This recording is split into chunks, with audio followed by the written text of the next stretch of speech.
আসসালামু আলাইকুম রহমতুল্লাহ বরাকাতু। আলহামদুলিল্লাহ ওয়াসসালাতু ওয়াসসালামু আলা রাসূলিল্লাহ বাদ। সুপ্রিয় দর্শক শ্রোতা ভাই বোন, রমাদানুল করিম একজন মুমিনের জন্য আমল এবং ইবাদতের ভরা বসন্ত। বছরের অন্য সময়ের আমল এবং ইবাদতের ঘাটতি পুষিয়ে দেওয়ার জন্য রমাদান হলো সবচাইতে মোক্ষম সুযোগ। এই জন্য রমাদানকে সবচাইতে পরিকল্পিতভাবে এবং রুটিন মাফিক যদি আমরা কাটাতে পারি, তাহলে ইনশাআল্লাহ বিইذনিল্লাহ রমাদান আমাদের জন্য অর্থবহ হবে এবং আমাদের সারা বছরের ইবাদতের ঘাটতি পুষিয়ে নিতে সহায়ক হবে। আর সেজন্য আমরা আজ রমাদানের 24টা ঘন্টা কিভাবে কাটাবো সে প্রসঙ্গে একটি রুটিন প্রস্তাব করব ইনশাআল্লাহ বিইذনিল্লাহ। রমাদানের রুটিন প্রসঙ্গে সর্বপ্রথম যে সময় নিয়ে কথা বলবো তা হলো সাহরি খেতে ওঠা বা ভোর রাতের সময়টা। ভোর রাতে আমাদের উঠে সাহরি খাওয়া এটি সুন্নাহ। কেউ যদি মধ্যরাতে অতিরিক্ত খান বা শুরু রাতে অতিরিক্ত খান এবং সাহরিতে তার খাবারের চাহিদা নাও থাকে, তারপরও সাহরি খাবার জন্য উঠা এটা সুন্নাহ এবং গুরুত্বপূর্ণ। কারণ রাসূল করিম সাল্লাল্লাহু আলাইহি ওয়াসাল্লাম বলেছেন, তাসাহহারু ফাইন্না ফিস সাহুরি বারাকাহ, তোমরা সাহরি খাও কারণ সাহরি খেলে তার মধ্যে বরকত রয়েছে। এই খাবারের ভিতরে বরকত রাখা হয়েছে। অল্প হলেও খাওয়া সুন্নাত, বিশেষ করে খেজুর খাওয়ার কথা বিভিন্ন হাদিসে রয়েছে। আমরা সাহরিতে আর যাই খাই, একটা করে খেজুর অন্তত খাবো। সাহরি খেতে যখন আমরা উঠবো, কমপক্ষে সাহরি খাওয়ার আগে আধা ঘন্টা যেন আমরা সময় পাই, সেভাবে আমরা উঠবো। কারণ একজন মুমিনের কাছে 24 ঘন্টা সময়ের ভিতরে সবচেয়ে গুরুত্বপূর্ণ সময় হলো ভোর রাতের সময়টা। কারণ এই সময়টাতে আল্লাহ সুবহানাহু ওয়া তাআলা দুনিয়ার আসমানে নেমে আসেন এবং বান্দাদেরকে ডেকে ডেকে তাদেরকে ক্ষমা করে থাকেন, তাদের চাওয়াগুলোকে মঞ্জুর করে থাকেন। আল্লাহর নৈকট্য অর্জনের জন্য সবচাইতে মোক্ষম সময় হলো এটি। এই জন্য তাহাজ্জুদের সালাত, যত নফল নামাজ আছে তার ভিতরে সবচাইতে গুরুত্বপূর্ণ নফল নামাজ তাহাজ্জুদের নামাজ। বছরের অন্য কোনো সময়ে আমরা এত গুরুত্বের সাথে হয়তো পড়তে পারি না। রমাদান মাসে তাহাজ্জুদের নামাজ পড়া আমাদের সকলের জন্য সহজ, কারণ আমরা সাহরি খেতে উঠছি। এই জন্য এই সুযোগটাকে কাজে লাগানো উচিত। 30টা দিনই আমাদের প্রতিদিনই একটা সময় বরাদ্দ থাকা উচিত তাহাজ্জুদ নামাজের জন্য। 2 রাকাত করে তাহাজ্জুদ পড়বো আমরা। বিশেষ কোনো সূরা কেরাত ঠিক করা নাই, যে কোনো সূরা দিয়ে আমরা সাধারণভাবেই পড়বো এবং তাহাজ্জুদের নামাজ পড়ছি, শুধু এটুকু নিয়ত থাকলে চলবে। মনে মনে আমরা 2 রাকাত করে পড়বো। 2 রাকাত, 4 রাকাত, 6 রাকাত, 8 রাকাত, যতটুকু তৌফিক হয় পড়বো। প্রত্যেকটা রাকাত খুব দীর্ঘ করার চেষ্টা করব। দাঁড়িয়ে লম্বা কেরাত পড়ার চেষ্টা করব, আস্তে আস্তে পড়ার চেষ্টা করব এবং খুব বেশি লম্বা কেরাত মুখস্থ না থাকলে একটা সূরাই বারবার পড়তে পারি, কোনো অসুবিধা নেই। এবং রুকুতে যখন যাব তাসবিহ অনেকবার পড়ব, আস্তে আস্তে পড়ব। রুকু থেকে দাঁড়িয়ে আবার দীর্ঘ সময় অপেক্ষা করব, সেজদা এরকম লম্বা করে করব, উঠে বসে আবার অপেক্ষা করব। এভাবে প্রত্যেকটা রোকনকে যত ধীরস্থিরতার সাথে করা যাবে, তাহাজ্জুদের মান তত বেশি, যে কোনো সালাতের মান তত বেশি উন্নত হবে। আমাদের আয়েশা রাদিয়াল্লাহু তাআলা আনহা রাসূল আকরাম সাল্লাল্লাহু আলাইহি ওয়াসাল্লাম তাহাজ্জুদ প্রসঙ্গে বলেছেন, লা তাসআল আন হুসনিহিন্না ওয়া তুলিহিন্না, তিনি যে নামাজগুলো পড়তেন রাতে, সেগুলোর সৌন্দর্য আর সেগুলোর দৈর্ঘ্য নিয়ে আর বলো না। তার মানে সেগুলো অনেক দীর্ঘ ছিল এবং অনেক সুন্দর ছিল। এজন্য রমাদানের সবচাইতে ইম্পর্টেন্ট সময়টা যেটা আমরা কাজে লাগাতে পারি খুব সহজে, অথচ অনেকে হেলায় আমরা নষ্ট করি, সেটা হলো ভোর রাতে সাহরি খেতে ওঠার কিছুক্ষণ আগে আপনি তাহাজ্জুদ পড়ুন এবং বাসার প্রত্যেকটা সদস্যকে উদ্বুদ্ধ করুন যার যার জায়গা থেকে যেন এই আমলটা করেন। এরপরে তাহাজ্জুদের পরে আমরা সাহরি খেয়ে নেব। সাহরি অনেকে খেতে খেতে আজানের সময় পর্যন্ত নিয়ে যান, এটা উচিত না। আজানের সময় ঠিক আগ মুহূর্তে শেষ করেন, এটা সুন্নাহ বিরোধী কাজ। সুন্নাহ হলো বুখারীতে আসছে, রাসূল করিম সাল্লাল্লাহু আলাইহি ওয়াসাল্লাম সাহরি খাওয়া শেষ করতেন, এরপরে আজান এবং সাহরির মধ্যবর্তী 50টি আয়াত তেলাওয়াত করা যায় পরিমাণ সময় তিনি গ্যাপ রাখতেন। তার মানে এত আগে সাহরি খেয়ে শেষ করতেন।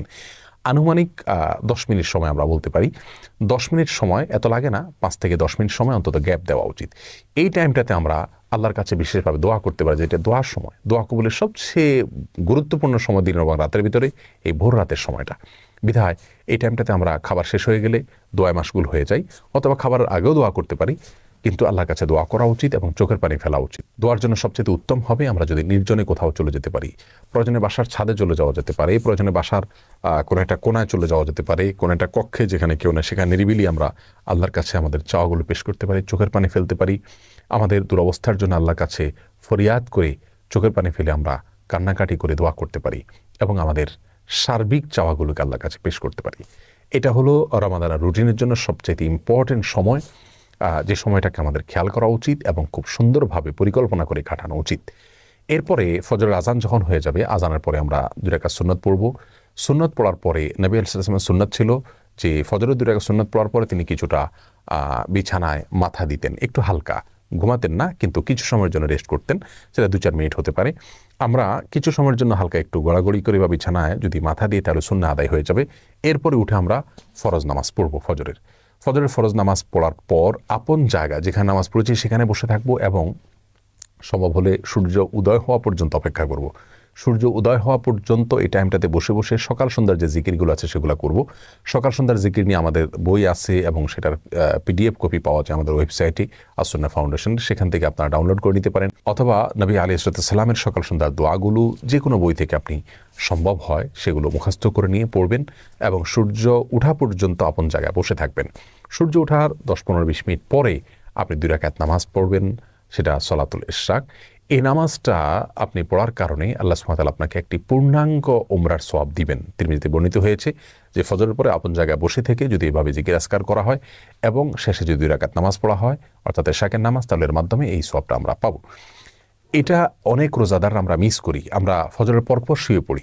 এটা অত্যন্ত ভুল একটি কাজ। আল্লাহ সুবহানাহু ওয়া তাআলা বলেছেন ওয়াসাব্বিহুহু বুকরাতান ওয়া আসীলা, দিনের শুরুতে এবং শেষে তোমরা আল্লাহর পবিত্রতা বর্ণনা করো। কোরআন কারীমের বিভিন্ন জায়গায় বিষয়ে উৎসাহ দেওয়া হয়েছে। অতএব দিন এবং রাতের আমরা যদি তাহাজ্জুদের সময়টা, ভোর রাতের সময়টার পরে দ্বিতীয় সর্বোচ্চ গুরুত্বপূর্ণ কোনো সময়ের কথা বলি তাহলে সেটা হলো ফজরের পরের সময়টা।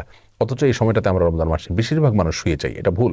যদি শুইতে হয়, ঘুমাইতে হয়, আমরা সেটা কিছুক্ষণ পরে ঘুমাবো, কিন্তু ফজরের পর ঘুমাবো না।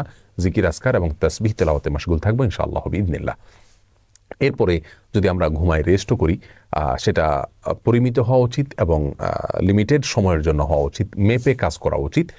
আমরা 2 ঘন্টা, 2.5 ঘন্টা বা 1.5 ঘন্টা যার যতটুকু প্রয়োজন আমরা ঘুমিয়ে উঠে তারপরে আমরা তেলাওয়াত করলে সেটা সবচেয়ে ভালো। কারণ ঘুম থেকে ওঠার পরে মানুষের মন মানসিকতা থাকে অত্যন্ত ফ্রেশ। এই অবস্থাতে কোরআনে কারীম যেন আমরা তেলাওয়াত করি, অর্থ সহকারে বোঝার চেষ্টা করি। কোরআনে কারীম রমজান মাসে আমরা তেলাওয়াত করে পুরোটা একবার বা একাধিকবার আমরা পড়ে শেষ করব, খতম দেব ইনশাআল্লাহ, সেটা খুবই ভালো হবে এবং সে সুন্নাহ।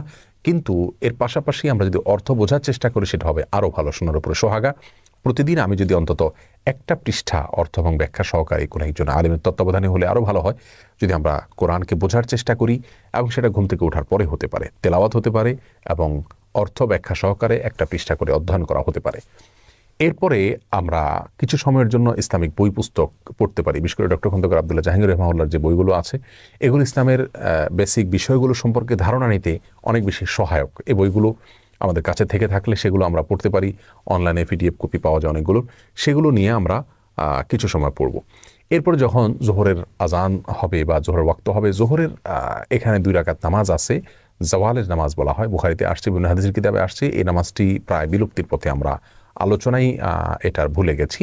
সেটা হলো সূর্য যখন আপনার পশ্চিম আকাশে ঢলে পড়ে অর্থাৎ জোহরের ওয়াক্ত শুরু হয় তখন থেকে নিয়ে আপনার জোহরের ফরজ নামাজের বা জোহরের নামাজের আগে আগে যে নামাজটা পড়া হয় নফল নামাজ, এই জোহর নামাজ পড়ার জন্য রাসূল আকরাম সাল্লাল্লাহু আলাইহি ওয়াসাল্লাম উৎসাহ দিয়েছেন। যদিও এই নামাজের সময়কাল নিয়ে আরও নানা রকমের কথা আছে, কিন্তু আমরা এটি একটি বক্তব্য, এটার উপর আমল করতে পারি এবং একবার হলেও আমল করতে পারি। রমজান মাসে সেটা করার জন্য সবচাইতে সেরা সুযোগ আমাদের হাতে থাকে সাধারণত। যাই হোক, এই 2 রাকাত নামাজ যদি আমরা পড়তে পারি পড়লাম। এরপরে জোহরের ওয়াক্ত হলে সুন্নাত এবং ফরজ এবং পরবর্তীতে সুন্নাত এবং পরবর্তীতে অতিরিক্ত 2 রাকাত নফল, যেটা অন্য সময় পড়া হয় না, সেটাও গুরুত্বের সাথে পড়লাম।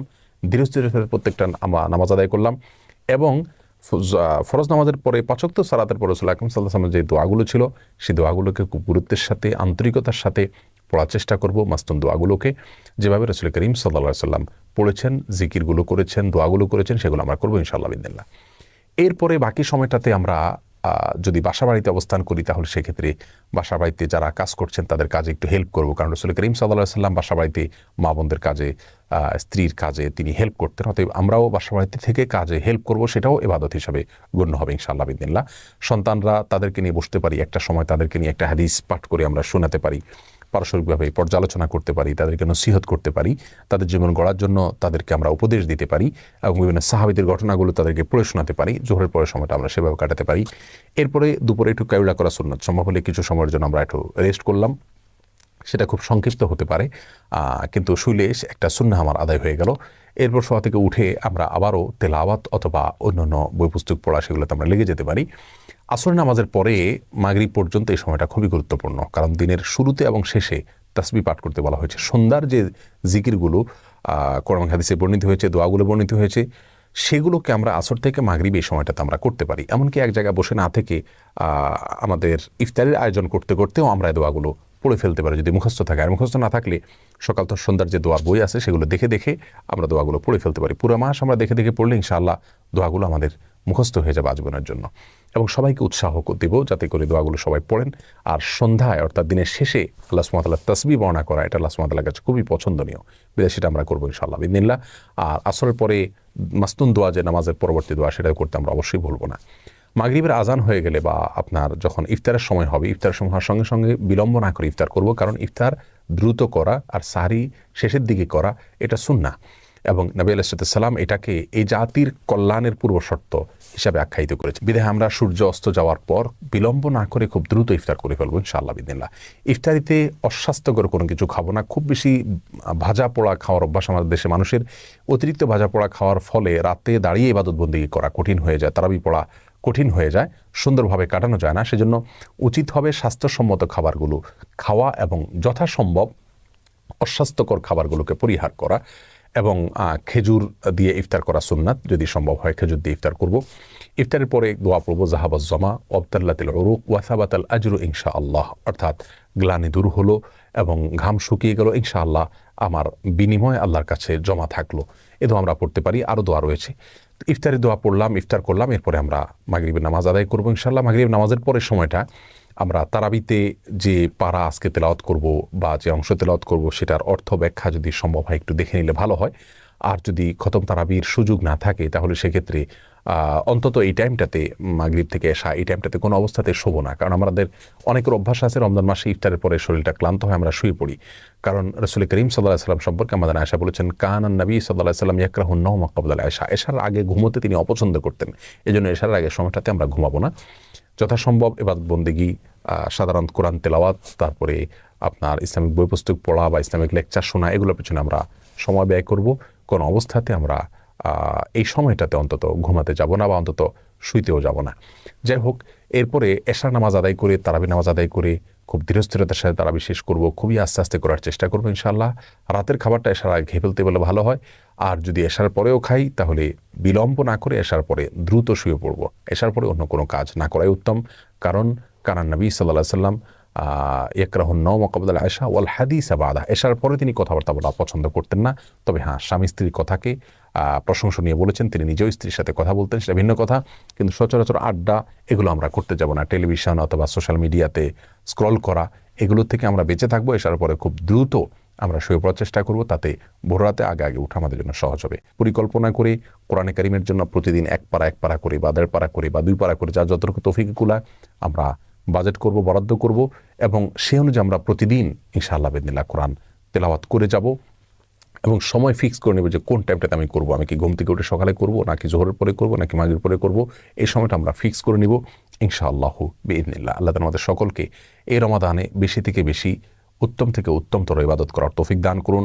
আর সবচেয়ে গুরুত্বপূর্ণ বিষয় হলো রমাদানে গুনাহ থেকে বেঁচে থাকা, কারোর গীবত পরচর্চা যেন না হয়, টেলিভিশনে মোবাইলে হারাম কোনো জিনিস যেন দেখা না হয়, শোনা না হয়, এই বিষয়গুলোর প্রতি খুব বেশি খেয়াল করব।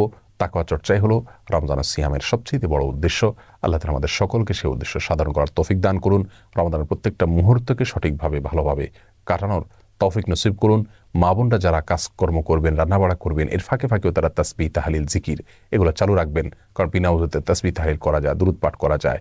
যে সমস্ত জিকিরগুলো বিশেষ করতে উৎসাহ দেওয়া হয়েছে কোরআন এবং সুন্নাহ নির্যাস, যেগুলো যেমন দুরূদ, ইস্তিগফার, তারপরে দোয়া ইউনুস এবং